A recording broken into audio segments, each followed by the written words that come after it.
लिए शुरुआत करते हैं और आपको बताते हैं कि क्या कुछ कश्मीर में ऐसा होने जा रहा है जिससे निपटने के लिए भारत के सबसे बेहतरीन कमांडोज में से एक मार्कोस और एनएसजी कमांडोज को यहां पर अपॉइंट किया जा रहा है, यहां पर कुछ कार्य के लिए भेजा जा रहा है। आज के सेशन में चर्चा करेंगे आपको, लेकिन उससे पहले कुछ बातें याद दिला दें। आपको याद होना चाहिए कुछ समय पूर्व हमने आपको बताया था कि भारत को लेकर जो पाकिस्तान का डर था वो सही निकला। किस विषय पर? भारत ने G20 कश्मीर में आयोजित करने का कैलेंडर जारी कर दिया। आपको मालूम होना चाहिए 22 मई से लेकर 25 मई के बीच में कश्मीर के अंदर G20 देशों की बैठक होने वाली है, जहां पर G20 नेशंस की तरफ से जो उनके पर्यटन से संबंधित मंत्री हैं वो उपस्थित होंगे। ऐसी स्थिति में पाकिस्तान के द्वारा अभी से ही अपना सिग्नेचर देना शुरू कर दिया है।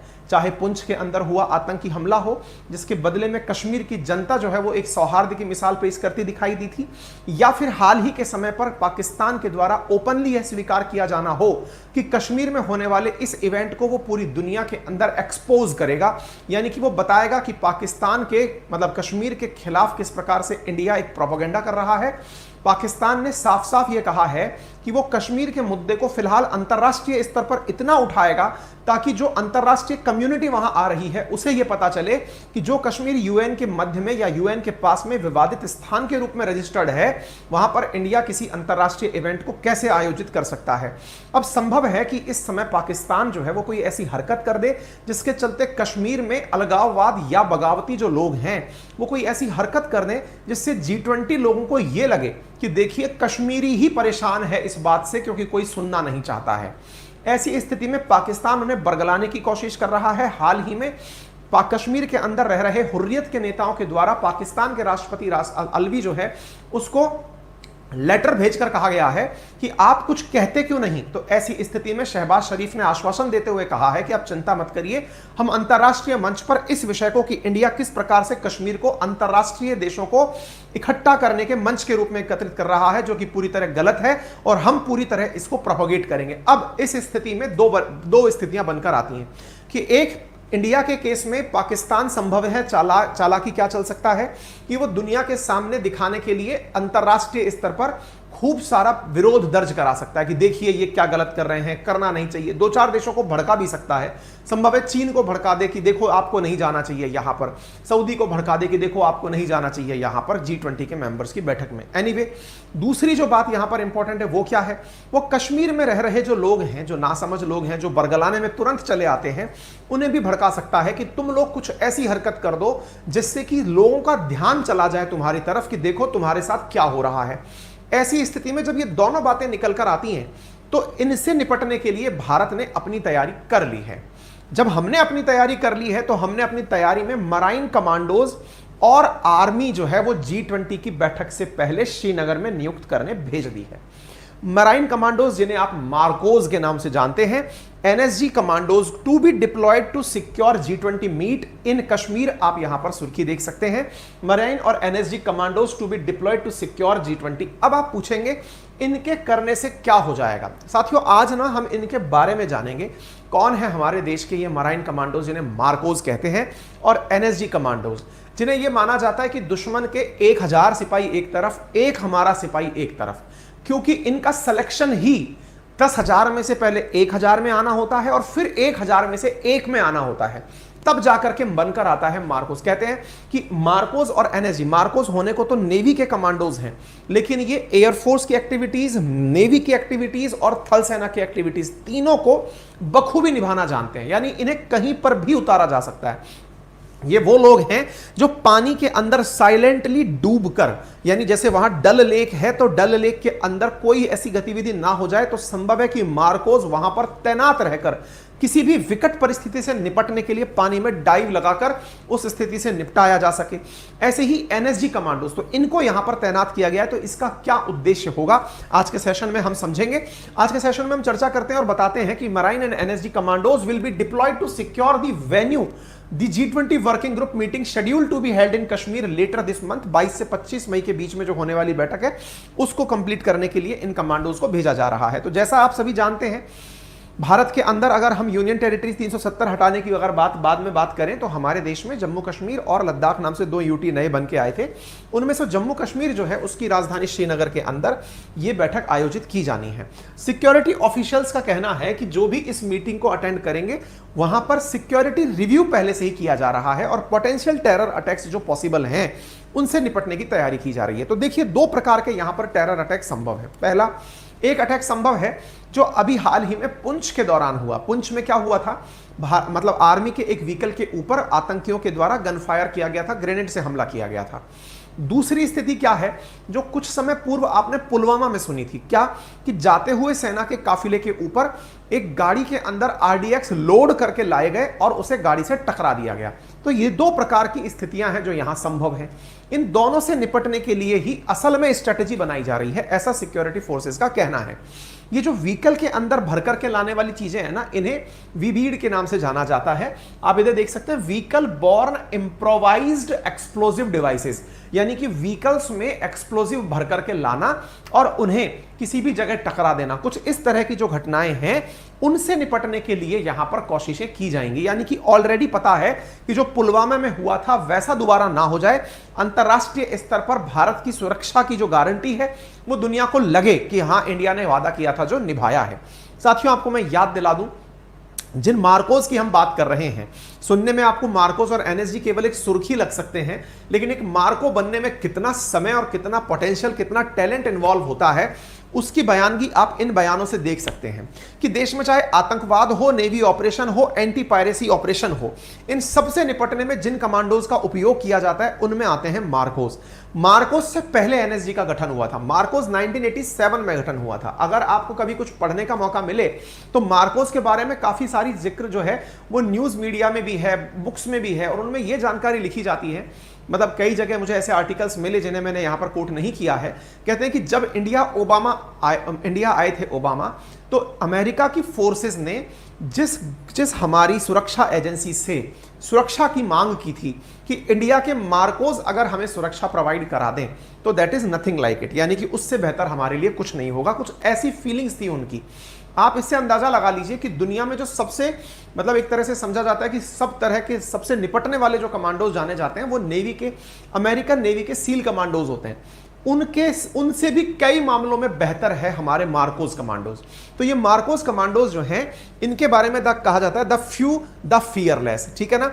इनके सेना के अंदर मतलब बहुत कम लोग हैं, लेकिन ये लोग बिल्कुल फियरलेस होते हैं। इनके अगर आप मतलब फोटोज, पिक्चर्स इनको ऑपरेट करते हुए देखेंगे तो खुद से ही गूज़बम्स आपके दिमाग में आने लगेंगे।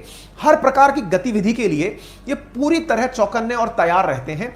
इन्हें चाहे कितनी भी क्रिटिकल स्थिति में, चाहे बर्फ हो, चाहे पानी हो, चाहे जहां हो, आप इन्हें उतार सकते हैं। The few is the fearless, ये इनका मोटिव वाक्य है। और इन्हें कश्मीर में तैनात किया जा रहा है, और कश्मीर में तैनात करने की खास वजह है ताकि आतंकियों में पहले ही यह डर बिठा दिया जाए कि यदि ये आ गए तो तुम्हें कोई बचा नहीं पाएगा। तो ऐसी स्थिति में इनकी जो गतिविधियां हैं या इनके जो आतंकियों का जो प्रयास है भारत को मतलब अंतरराष्ट्रीय स्तर पर नुकसान पहुंचाने का, उसे चेज करने के लिए मार्कोस की नियुक्ति यहां पर की जाएगी। मैं मार्कोस के बारे में थोड़ी आपको जानकारी और दे दूं। जानकारी यह है कि इन्हें कमांडो ट्रेनिंग दी जाती है, और इनकी ट्रेनिंग में कुछ चीजें ऐसी हैं जो कि जानने में भी बड़े ही मतलब सोचने में ही टेंशन क्रिएट कर देती है। जैसे इनकी ट्रेनिंग के अंदर एक पार्ट होता है हालो और हाहो। ये हालो और हाहो नाम की जो ट्रेनिंग है, इसमें हालो के अंदर जवान को 11 किलोमीटर की ऊंचाई से जमीन पर कूदना पड़ता है, जबकि जो हाहो है इसमें 8 किलोमीटर की ऊंचाई से जवान को कूदना पड़ता है और 8 सेकंड के अंदर अपने पैराशूट को खोलना होता है। यानी मार्कोस कमांडोज की ट्रेनिंग का हिस्सा है, जिस चीज को करने के लिए, स्काई डाइविंग करने के लिए लोग विदेश जाकर पैसे खर्च करके आते हैं, वो काम इन्हें रेगुलर रूटीन में इतनी ऊंचाई से करना होता है कि वहां पर जाता हुआ प्लेन और फ्लाइट भी दिखाई ना दे।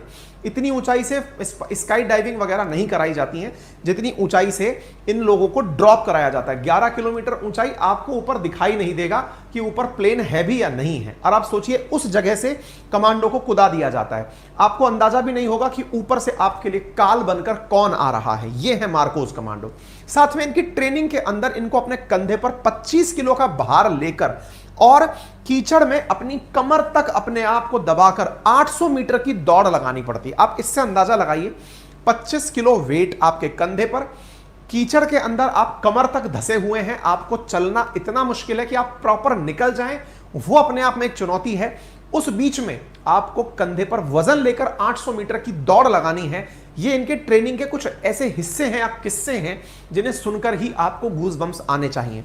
ये इनका जो एम्बलम है या फिर जो इनका पहचान से चिन्ह है, आप उसे यहां देख सकते हैं। इससे आपको अंदाजा लग जाएगा कि ये किस किस प्रकार से हर चीज के लिए, चाहे फिर वो नेवी हो, चाहे फिर वो एयरफोर्स हो, चाहे वो थल सेना हो, सबके लिए सज्ज हैं। ठीक है ना। तो ये मार्कोस की आपने कहानी और पिक्चर सुनी।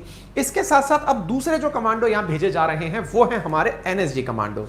साथियों, एनएसजी कमांडोज को आपने अक्सर कुछ इस प्रकार से देखा होगा जिन्हें देखकर फीलिंग आती है कि यार ये तो ब्लैक कैट कमांडो है ना। तो एनएसजी के जो हमारे कमांडोज होते हैं, जिन्हें आप सिर से लेकर पांव तक बिल्कुल काले कपड़ों में ढके हुए देखते हैं, इसके पीछे का बड़ा कारण होता है ये अपनी पहचान जाहिर नहीं करना चाहते। पहचान जाहिर नहीं करना चाहते, उसके पीछे का कारण क्या है? ताकि दुश्मन को झुटलाया जा सके। असल वाइज में क्या होता है कि ये लोग बहुत कम होते हैं, कम है तो संभव है कि कोई इनके साथ में कभी किसी इस तरह की घटना को अंजाम ना दे दे जिसके लिए हमें बहुत बड़ी कीमत चुकानी पड़े।